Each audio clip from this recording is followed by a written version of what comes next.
Good evening, everybody, and welcome to the Chrissy B Show. And on tonight's programme, we'll be discussing women in business and how things have changed over the years. Because let's face it, us women have been making our mark in the business world, haven't we? And particular industries have seen more recent growth, for example, within franchising, which we learnt about at the EWIF, encouraging women into franchising awards, which we'll show you in just a moment. But we're going to be also talking to two very interesting women tonight. Project Director for Good People, Marilyn Schlamko. Did I say it right, Marilyn? Yeah. She's over there, yeah, Marilyn Schlamko. And she's going to be giving us some great tips. And also we have celebrity makeup artist back with us, Erica Fremantle, who has a very powerful story of her own. We're also going to be talking to Lisa Marie in just a second. But let's take a look at this video first of the EWIF Awards. Today I've come down to RBS in Bishopsgate for the EWIF Awards. Now that stands for Encouraging Women into Franchising. Now this new organisation has members from a wide range of areas within the franchising industry, from accounts to media providers. From the name you would think that it's a women's only club, but in fact there are quite a lot of men involved. So let's go inside and check out some of the nominees and awards that are up for grabs. Welcome to the 2013 EWIF Awards. I am Louise Harris, co-chair of EWIF. Last year I won the New Woman Franchisor of the Year, right here, and it was a fantastic experience. I have long held that the absence of women in this industry is largely due to the lack of confidence of women in general. I know that winning gave me a confidence that nothing else could have delivered. My name is Louise Bruce and I am the other co-chair of EWIF. Taking over the running of Encouraging Women into Franchising has been an interesting journey and not without its challenges.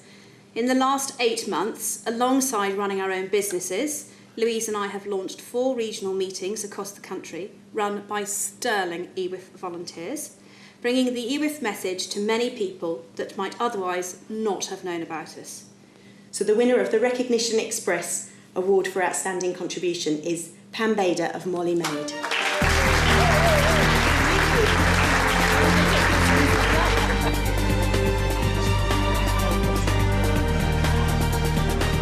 Any woman that wants to run a business, you go into a franchise company and you get all the support and you get all the help and all the training you need, and you do become very successful. So for women, it's a fantastic opportunity to join franchise companies. Is there anyone that's been really inspiring for you? I think so. For me, my mum worked, and actually she was really important in that, because I saw that women can be successful, and that's where it started. So I was at school when she was working, and the fact that there was a focus on her career. My father left the army, so she really was an initial inspiration. Was it a good experience for you, the awards? Yes, very good experience. It's lovely to be surrounded by people who are involved in franchising, who are like the industry and appreciate the success that it can bring. Okay, and what are you going to do for the rest of your afternoon? You're going to go off and mingle around with the other people? Yes, definitely. It's a good chance to network.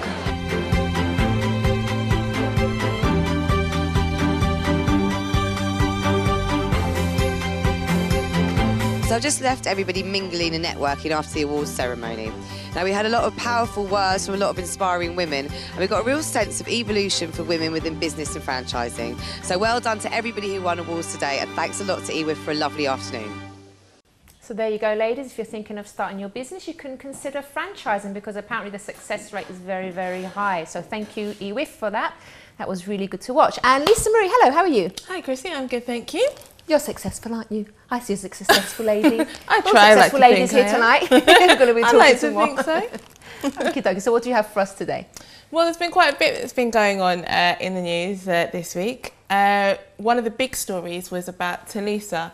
Talisa, who most people knew as the former X Factor judge, who recently, and I know that Simon Cowell is thanking his lucky stars that he did so, she was recently dropped from the panel in favour of Sharon Osbourne.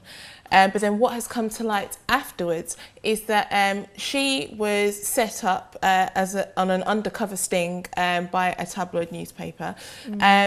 And they managed to kind of infiltrate her inner circle and basically get her to admit that she knew lots of people who dealt cocaine. in her own words, half my phone book deals drugs. She can give the person a number of someone who can arrange drugs for her. All they need to do is say that Talisa sent them, and they need to ask for white sweets if it's cocaine and green sweets if it's weed.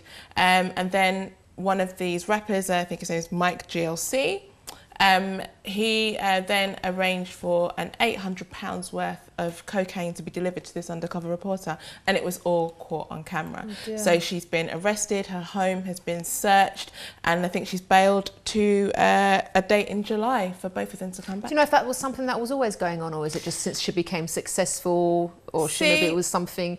I was talking about this with my friends, and I personally think that, I mean, this is my opinion, that you can put somebody in a massive mansion, in Gucci clothes and other designer brands. If they haven't changed, they're the same person as they always were. If she's hanging around in those circles, I don't think she actually changed. She still does good at what she does, as in singing, and obviously with what she's done with N-dubs, but you can't really say anything. Her past kind of caught up with her. You know, because some people start off quite well, don't they? And then they can't. Some people cannot handle the success, and they can't handle the pressure and like the being recognised everywhere. And they do go into they do start mixing with wrong people and wrong crowds. Her own admission, she used to sell drugs as a 14-year-old girl, and nobody actually thought any different because she wasn't the usual type of drug dealer in her area.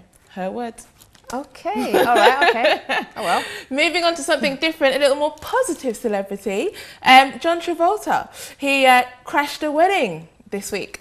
Not looking the part, I have to say. If you look at that picture, he's there next to the groom in jeans and a t-shirt. Oh, and what actually happened was this couple met him in a bar in Georgia, and they took pictures with him the night before, and incidentally, the night before he was still wearing clothes pretty similar to that, including the hat. Just saying. And they invited him to come to the wedding. Obviously, they weren't sure if he was going to turn up or not, but he actually did. Took a few pictures, mingled with the guests, and gave them a day to remember. So positive, because he doesn't have to do that. I'm sorry, but isn't it like just looking at it from another angle, isn't it like the bride's day? Don't you think that will sort of steal her thunder a bit? She asked him to come. I know, but I don't think she was probably expecting him to turn up. Really, come on. Yeah. Would you if you met someone? If you don't ask, you don't get. So if you don't ask for it, she's like, yeah, come to the wedding, come to the wedding, and then he turns up, and then everyone's attention is on him instead of her because he's. But she's still in the pictures, and what she's got is that not just her friends and family have seen her in her expensive dress on her only day. It's been seen worldwide, so she knows that everybody's seen her. They're not looking at her. They're still checking her out. Don't you worry about that.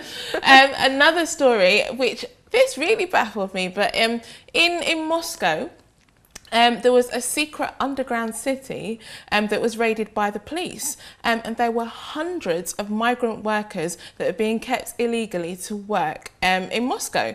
And apparently, this is actually crazy. I need to just check that there were a web of rooms that formed a clothing sewing factory town, which complete with living quarters, cafe, get this, my God, cinema, you're joking, casino, and a chicken coop. Oh, okay.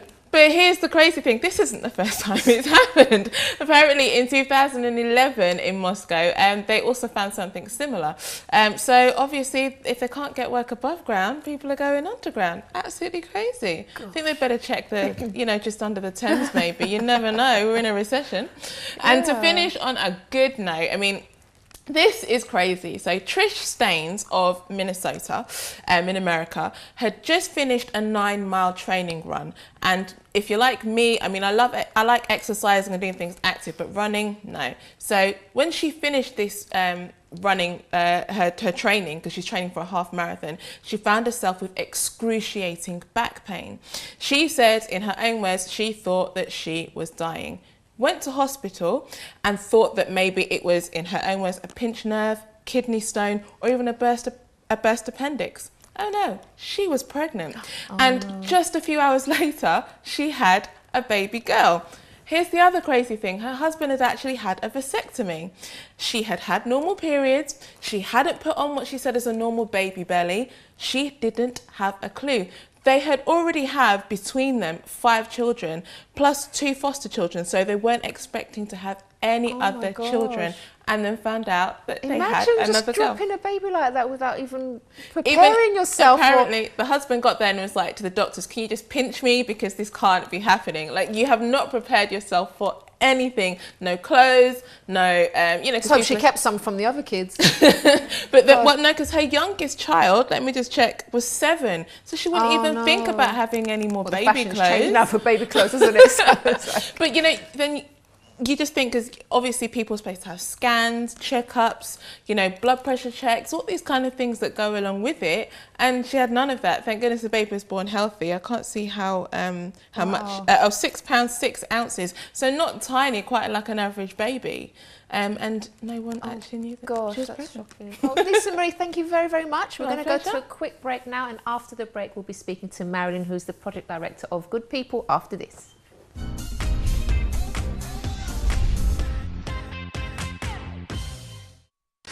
Don't forget to subscribe to the Chrissy B Show, always aiming to show you the happier side of life. You can find us on YouTube, Facebook and Twitter.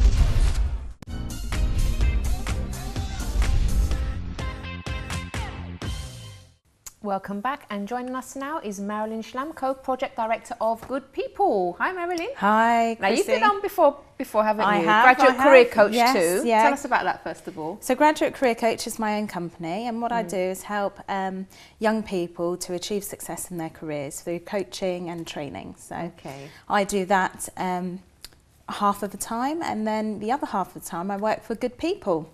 And Good People is we run a recruitment project based at Bashard in London. That must be a nice working place. there. It's a very nice working place, yeah. Yeah, really nice. Actually, we're going to visit you soon, aren't we? Hopefully, yes, and do a bit of filming on site. And what we do is we help local unemployed individuals get jobs, high quality jobs in Bashard and the local area. So it's a really, really rewarding campaign, really exciting, and it's hopefully allowing people who have come from more complex backgrounds to access really high quality roles that they wouldn't have normally been able to. How do you actually manage to do that? How do you get in contact with the people? And So what we do, one of our core values is creating really useful dynamic partnerships. So we work with various suppliers of job brokerage services like Southwark Works, CTEC, and they supply us with local unemployed people, and we network with the employers, all the tenants and all the companies that are based in Bashard and the local area to recruit for their roles. So we basically fuse the two, and we're designing a whole range of really innovative interventions and training courses to really support the needs of the local unemployed as well. So we're talking particularly about women on tonight's show. Yeah. So how do you help maybe women in particular? Because you know the roles are changing, have changed over the years, and it's not like it used to be. We've got women sort of starting franchising businesses and starting their own business and doing all sorts of things now. So how do you help them? Funnily enough, women actually are still deemed as a minority group, because the basics are that there aren't as many women in work as men, and we still live in an age where women are paid less in terms of salaries than men. I can't believe that still happens. Yeah, it still happens. Hello, same job. Wake up. And you know, given less progression opportunities, there are less women in management roles. You know, some big, large corporations don't actually have a lot of, you know, their managers and CEOs, etc., aren't women, and it really needs to come into an age where women are being far more represented. So we're working with lots of minority groups to help them to access really good roles. You know, we've recently recruited a PA role for one of the organisations at Bashard, and we're working with a lot of exciting employers there to get some good roles, like the Shangri-La Hotel, Aqua and Zuma restaurants that are going to be opening shortly. So yeah, some really good roles. I can see you love your job. I love what I do. What is it that you really love about it? I love helping. She's got a big smile on her face while she's talking. I like that. I love helping people who have low confidence, low self-esteem, who don't feel that they could maybe be worthy of getting certain jobs, and helping them to raise their aspirations, giving them the confidence boost they need to access really good roles and begin careers, not just jobs, just careers that they're going to love what they do. Yeah. Now, I'd like you to give us some tips in just a moment, but first of all, what are some of the sort of maybe prejudices that women face in the workplace environment? Well, what you'll find is when women are getting interviewed for roles, often employers are thinking, you know, are they going to have children? Are they going to be off for maternity? You know, do they have children already, and will they need to work certain hours? Or just leave quickly if or they leave have to, quickly, if something happens. exactly. Are they, you know, deemed as less reliable? Which is a real shame, really. You know, I'm a working mum, and I'd like to think I'm one of the most reliable employees there is, so and committed. So it doesn't mean that when you've got kids that you lose your commitment to an employer. I think it probably makes you a better worker, a better manager, don't you? Because you've got those new experiences now with your children. You're probably more caring about the staff and stuff like that. I think it changes you, doesn't it? I think so, and I think since having a baby, I feel I can do anything. I feel I can rule the world, you know? Once you've had a baby, you literally feel like you've gone through such an experience that, you're fearless in a way, which is great, really great. Maybe we should do a campaign about that or something. Yeah, why not? The benefits of being a mum. So tell us about any other misconceptions, do you think, or was that probably the main one? I think those are the main ones. Main ones, yeah. So, you know, sometimes it can be perceived that women are more emotional in the workplace, but there's got to be a bit of yin and yang as well. You know, people, in the job I do, you have to connect with the people that you're representing. You have to care about their achievements and what they want to do and help them. So in some roles, that's a real positive. Okay. Now, say like a female came to you today and she was really unconfident about herself, been unemployed for quite a while. Doesn't really know what she wants to do. How would you go about helping her and getting her confidence up? So we ask people to send all their CVs to jobs@goodpeople.co.uk, and from there a recruitment consultant will pick it up, assess their needs, screen them for interviews and meet with them, and try and boost their morale and really seek out what they're aspiring to and set some plans out. And then they can look on shardcareers.com as well, which is our website, which has all the postings of the roles we've got at the moment.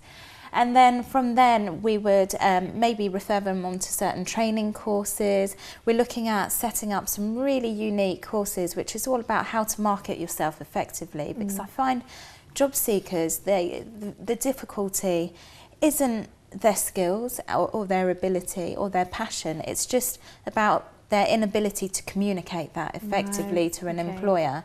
So if we can get people trained up on how to sell themselves, then, you know, I think actually a lot more people will be getting into jobs.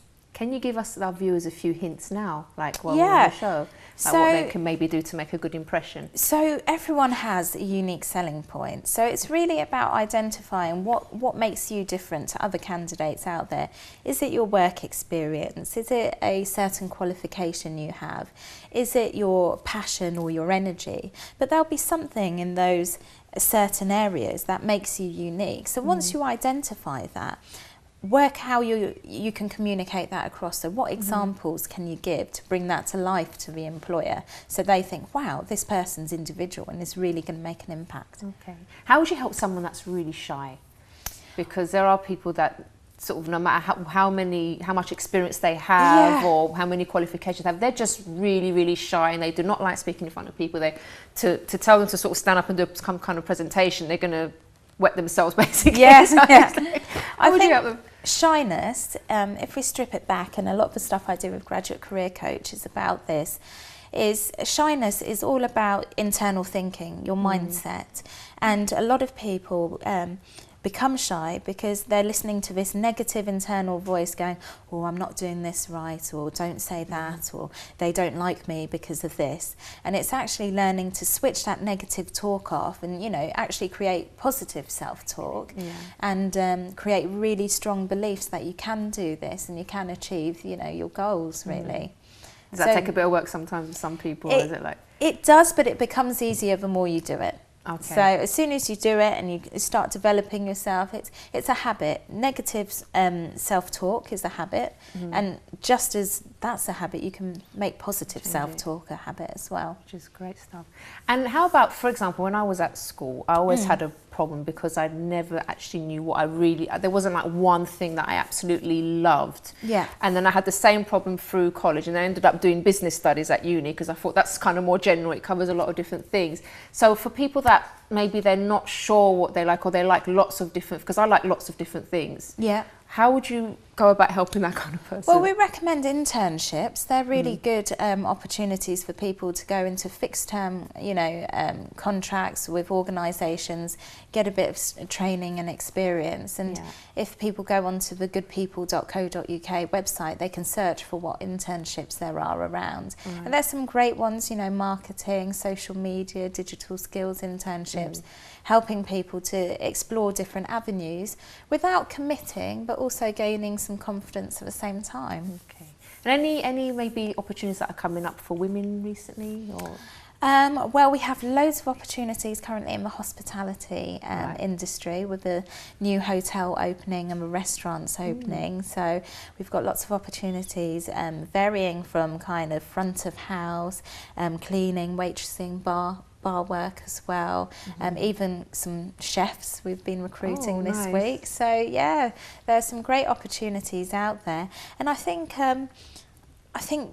as a woman, try not to identify yourself to a certain type of role because you're a woman. Just go out and get whatever you want and compete in, whatever industry, because although, construction's a very male-dominated area, we need more women to really target those areas and become stronger. Is there like demand for that now? I think employers are becoming more open to nice, it. Isn't it? Yeah, good, it is finally. nice. There's a long way to go, but because we've got machinery and stuff for all the heavy stuff anyway. Yeah, isn't it? It's not a sense of like, it's not a case of muscle Exactly. anymore. I don't have enough strength because and there are ways of doing the roles differently. Yeah. So yeah, I think as a woman, just go out there and explore different fields. I agree. Go for it, ladies. Yeah, Marion, why not? thank you so much. That was You're great very speaking welcome. to you, and we are going to be doing a bit more filming with you Yes. and getting to know more about what you do, because I think Lovely. it's great. Thank you so much. Thank you. And after the break, we have celebrity makeup artist joining us, Erica Fremantle, who's going to be sharing her own personal story and also telling us how the world of film, TV and fashion has changed for women over the years. So join us after this.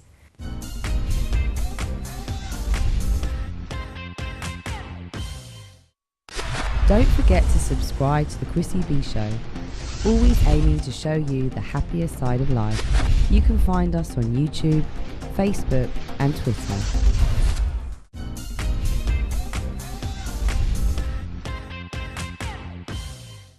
Welcome back, and now I'm going to speak to the lovely Erica Fremantle. Hello, darling. How are you? I'm fine. Thanks for having me back. Oh, it's lovely to see you again. So Thank we've been you. seeing each other quite a bit, haven't we? We With have, the yes. show the other day, and you came on. Well, it wasn't that recently actually. It was a little while professional ago. beauty show. Yeah, at yeah. the Excel. Yes, That was yeah, really good. yeah, yeah. How have you been? I'm okay. Yeah. I'm very Been busy. tired. I've been very busy, but celebrating being a woman. Yeah. So it's great to see so many successful women nowadays, isn't it? Very much so. And I see them all the time in what I do. I'm usually the woman behind the camera doing the makeup for the very successful women. Can you tell us some of the celebrities that you've done makeup for? Oh dear. I've worked with Whitney Houston, I've worked with Seal, Michael Jackson, I've worked with Yasmin Le Bon, I've done Did Vogue. you ever get nervous doing their makeup? Or? Not really, No? because I'm the one that they confide in. Okay. I'm more like the psychiatrist behind the scene with the brush. But to me, everybody's equal. You have a face, that's you need nice. it done. I could do the job, I do the job. I don't get caught up in that celebrity thing. Yeah. They're just people. They're right? just people Yeah, who exactly. needs more Makeup. skills. Yeah. Yeah, definitely. All right, so now you've come from quite a difficult background, have you? Can you tell us about that first of By all? I mean, all I know your means. story, but for the benefit of the viewers that don't, because you've been Okay. through a very hard time, but you are still smiling. That's And a great I'll thing. die smiling. Yeah, good for you. Well, if we go back to the beginning, it's usually the best place. I was involved in a major car accident. Well, even before then, let's go back even further. At school, at primary school, I was extremely bullied. And like most children are, but mine was extreme in the sense that I'm almost 50 years old now. So we're going back, Can you way believe back. that? And there wasn't that many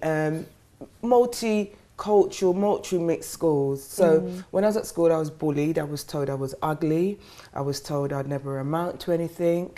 And when you're a young girl and you feel on your own, and you are on your own, you fall into that self-fulfilling prophecy. You believe what you're being told. So when I was at school, they'd spit upon me, they'd kick me, they'd give me black eyes.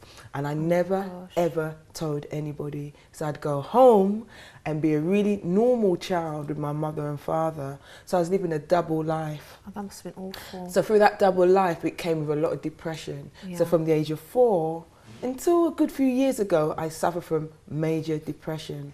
And then when I left primary school and I went to secondary school, those same girls came with me. So it became a normal way of life, to be battered, to be spat upon, to be bullied, to be told that you never amount to anything.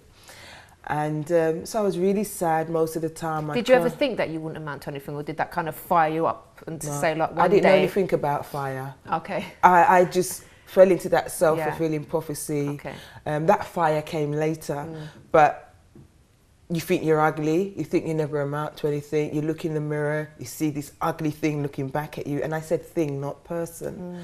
And then to top it all, I got involved in a major car accident a few years later when I learnt to drive, and that accident left me with over 200 scars on my face, where my face landed in a pile of glass at the petrol station, and I lost all of my hair. My body went into shock, and my hair fell out immediately, and the car that hit me rammed into the back of me and broke my left leg in 5 places. And I was told that I'd never be able to walk again. So that, combined with all the insecurities that I had as a human being, I said there isn't a God. There cannot be a God. Because if there was a God, God would not allow that to happen to me. And this was in my 20s, when you're in your prime, when you see all of your friends getting ready, going out, go clubbing, going discoing, whatever it is that you do at 20. I just sat there with a bandage on my face, lost my hair, very, very low self-esteem, and never ever thought there was life beyond, you know, that period. And I actually contemplated killing myself quite a few times, but I couldn't even do that. So for me, it was depression, and that's how my career started in the makeup industry. You know? Okay, so it was like obviously a very terrible, lead up of terrible events that happened to you. Yes. And then, what happens? How come you managed to change that around then? Okay, I changed that around. You know, I quoted God. There couldn't be a God, but inevitably there is a God. I looked in the mirror eventually, and when they took the bandages off my face, I looked in the mirror and I saw this elephant woman looking back at me. And I said, no, I have to do something. And my parents and my brothers, they all tried to encourage me. I had so many scars and so many discoloration. And this was a good few years ago. So the doctors used steroids on my skin. So it bleached my face. So underneath my makeup, I have 7 shades of black going on, even to this day. So I said I had to do something about this. Didn't know what I was going to do. And I remember sitting at the window and I saw some mud outside. And I knew that if you mix mud with water, it turns to, you know, it can be quite thin. And I thought, okay, let me mix that with my mother's foundation. My mother's 4 or 5 shades lighter than me. I mixed the two together. I put that on my face and I got some sort of breathing space. Yes, mud turns into clay. And I only had about an hour to an hour and a half real time in the real world. But that was my first encounter of my makeup career. Gosh, so just trying something just out of the blue like that. Out of desperation. Yeah. Out of desperation. And I think that saved my life. That saved my life. So how did things progress after that?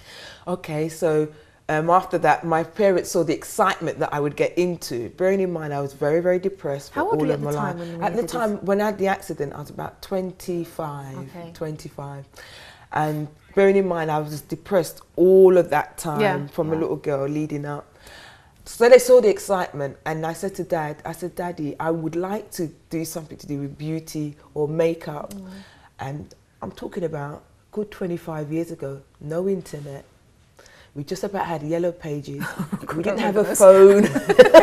We didn't have a phone at home. So we got the yellow pages and we found beauty courses, and then we had to go to the phone box with our 2p pieces and our 10p pieces, and we'd have to call up.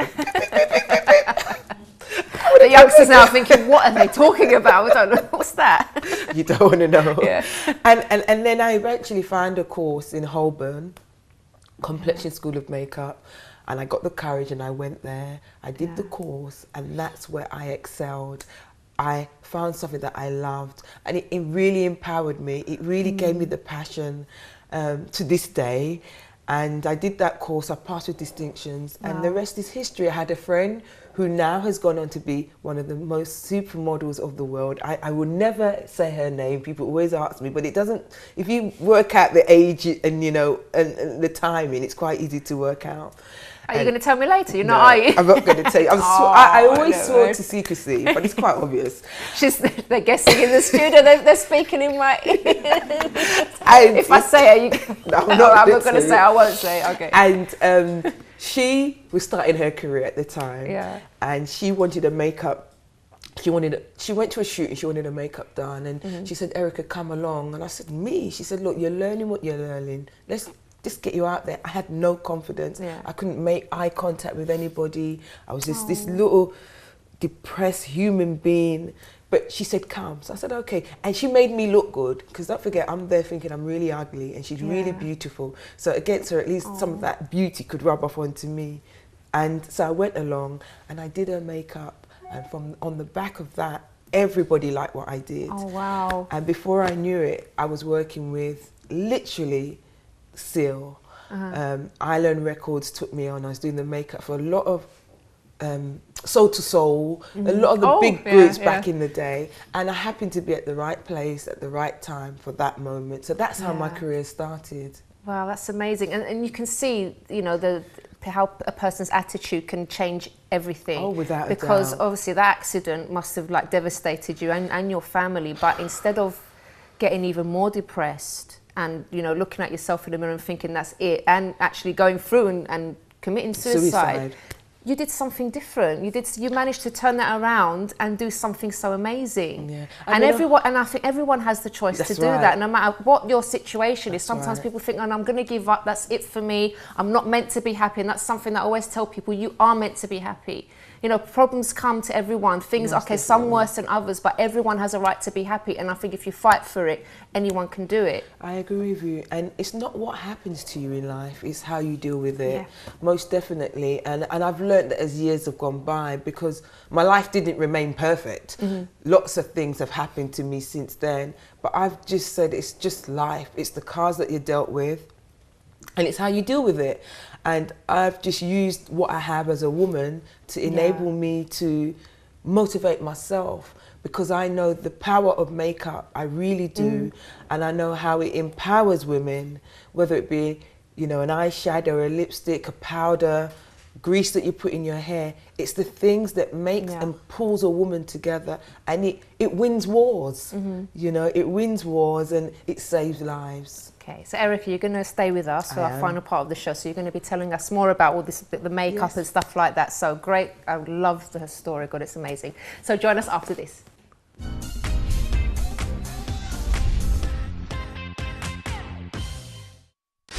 Don't forget to subscribe to the Chrissy B Show. Always aiming to show you the happier side of life. You can find us on YouTube, Facebook and Twitter.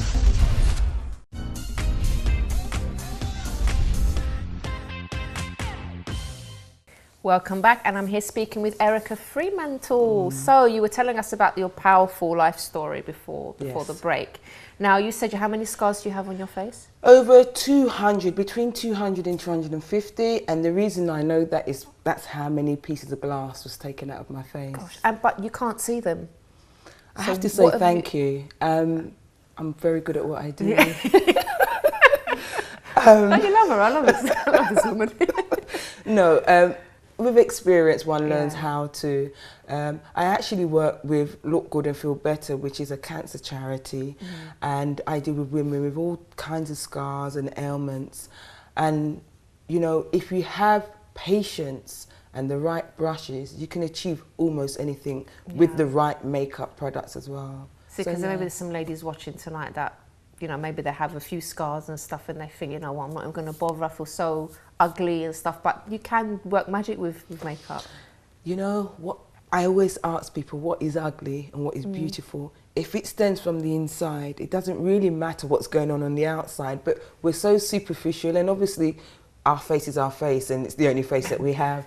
And we go for perfection, but what is perfection? For me, I've learned that you could be the most beautiful of women, and I've met some very beautiful, ugly ladies.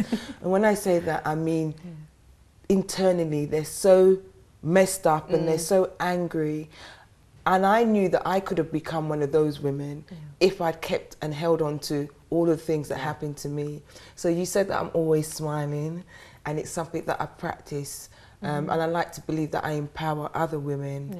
It's not about the superficial. It's not about, you know, the most glamorous. Anyone could be glamorous. It's about dealing with the stuff that happens to you and letting it out.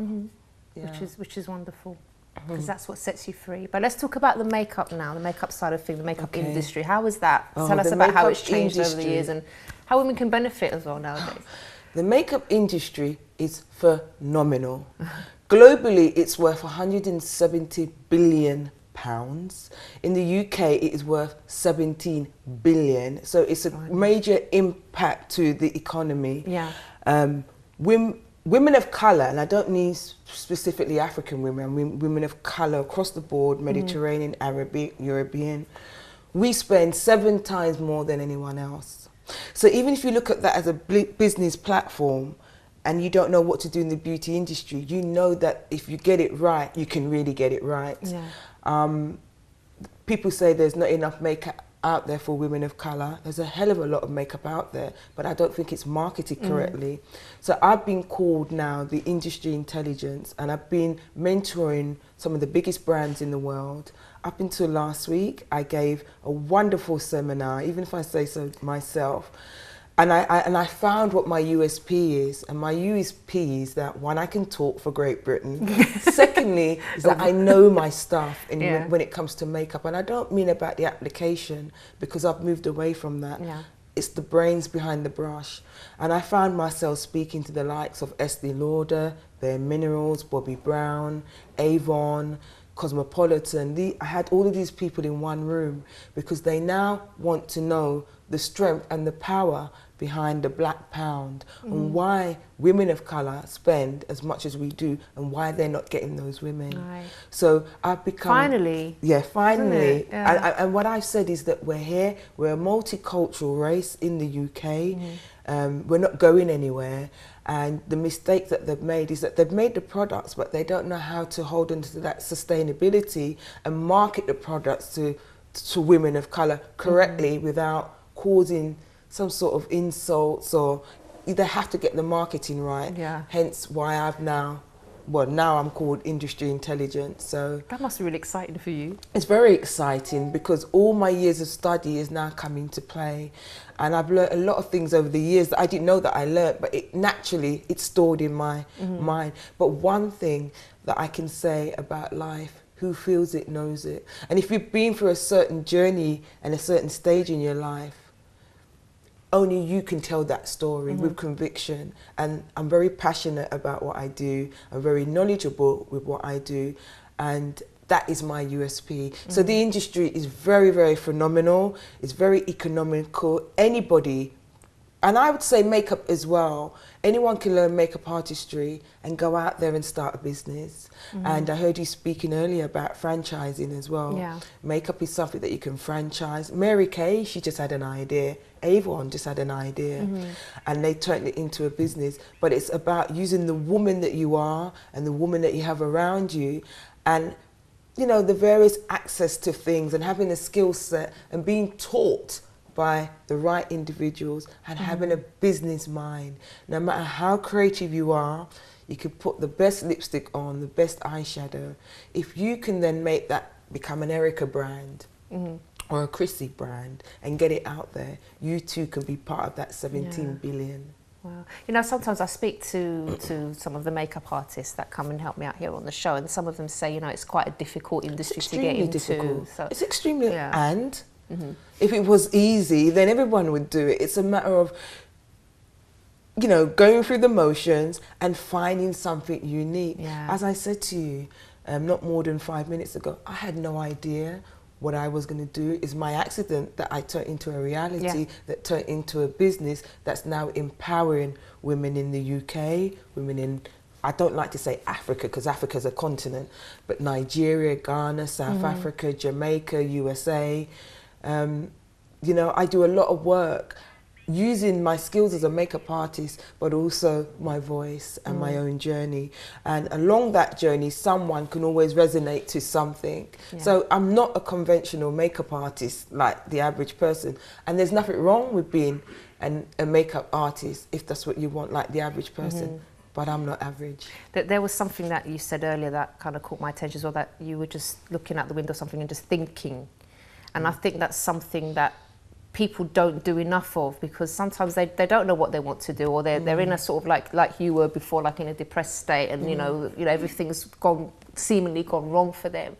But then if they actually take the time to think and try and find solutions for things, even if sometimes I think people block that off. They think, oh, you know what, now is no chance for me, everything's come to an end. But there are always possibilities if you can open your mind to those things. I agree with you, but I think it's even more than opening your mind, because you can dream a dream and fall asleep.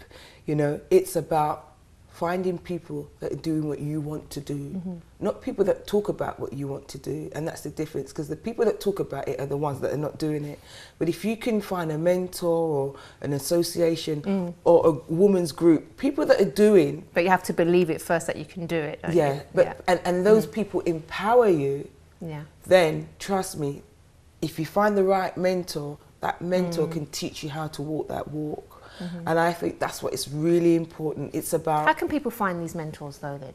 Say if they have this idea, they believe in themselves, and now what's the next step for them? I think the next best thing to do is, we've got Twitter now, we've got Google, and we've got YouTube. Start searching. I didn't have these things back in the day. And start doing your own research and look for what it is that you want, because each individual wants different things. And just finding associations. I found an association called CEW, which is Cosmetic Executive Women. The most high profile women in the industry are members. I went there a year ago, and believe it or not, I was quite quiet. But sometimes when you're quiet, it's a tool, because you can learn silence, you can learn so much more. Within a year, I was mentoring all of these women, and that took place last week. So you have to be with the movers and shakers, and hopefully it will do your research, get yourself out there, meet get people. Out there, yeah. And one thing that I would say to your viewers, I'd say to everybody, no matter how good you are or bad you are, if you can't network, you're not getting anywhere. Network is one of the most powerful things, and a lot of people get networking wrong. They'll get 1,000 cards printed and give them to Tom, Dick and Harry. But it's following up and building relationships and communicating and respecting other people's cultures and respecting each other as women. But yeah, so there's a lot to being a makeup artist or a beautician. But obviously some of the stuff that you've spoken about can help anyone. Anybody in any career, man or women. Great. And there are a lot of men in the makeup world as well. Yeah. All right, well, we haven't got time to talk about the men in the makeup world because we have to finish now. Thank you so much, Erica, and all the best. Problem. I know you're going to still go places, and I hope so. Definitely. I hope so. With that attitude, I'm sure you will. Thank you so much. We have reached the end of the programme and the end of the week as well. So do have a wonderful, wonderful weekend, and we will be back with you again on Monday. Bye-bye for now. Bye-bye.